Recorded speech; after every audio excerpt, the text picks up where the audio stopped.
जय शिवराय मित्रांनो, आज आपण आलो आहे तारकेश्वर महादेवाचं दर्शन घ्यायला, जे येरवडा येथे आहे. अतिशय पुरातन असं गुफा आहे इथं.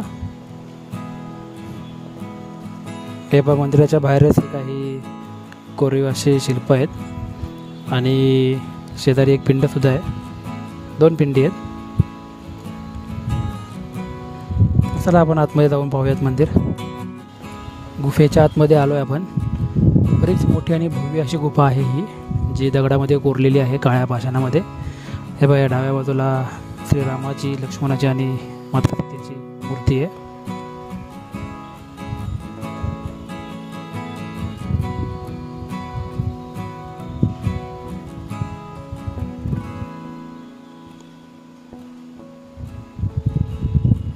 तिथे एक कोरीव मूर्ती आहे शारदा देवीची,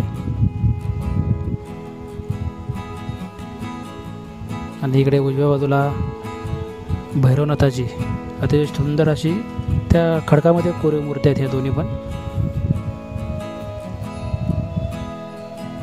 पूर्ण काळ्या पाषाणामध्ये कोरलेल्या मूर्ती आहेत ह्या. आणि याच्या शेजारी मारुतीरायाची सुंदर अशी कोरीव मूर्ती पहा.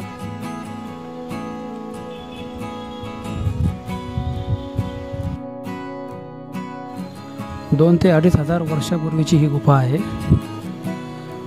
अतिशय पुरातन अशी आहे. हे पहा, हे गणपती बाप्पाची अतिशय दुर्मिळ अशी मूर्ती, आणि या मूर्तीच्या शेजारीच एक शिवपिंड आहे.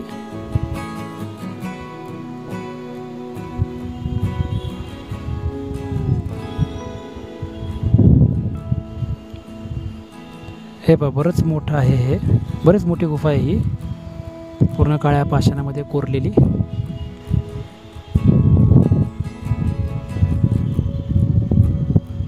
हे मागे पार्वती मातेची मूर्ती आहे, आणि हे तारकेश्वर महादेवाची पिंड.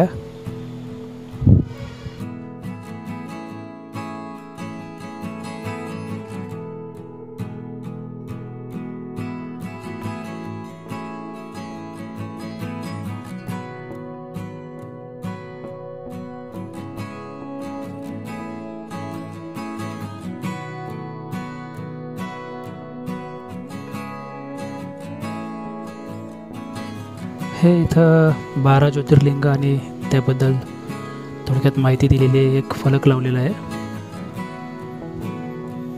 आणि बरोबर त्याच्या उजव्या बाजूला तारकेश्वर महादेवाचा मंदिराचा जीर्णोद्धार कसा झाला त्याबद्दल थोडीफार माहिती दिलेली आहे. हे पहा, ह्या फलकावरती.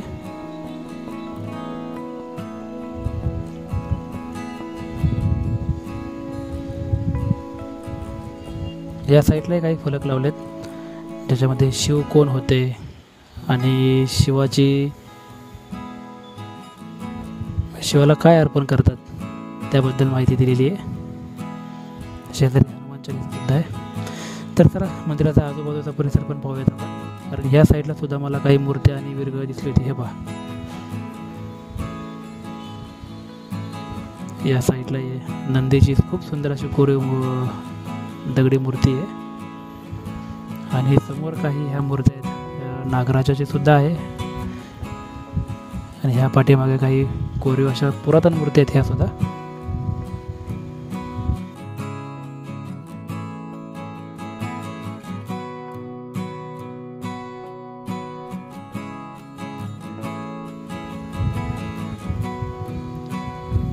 रेणुका मातेची मूर्ती आहे आतमध्ये.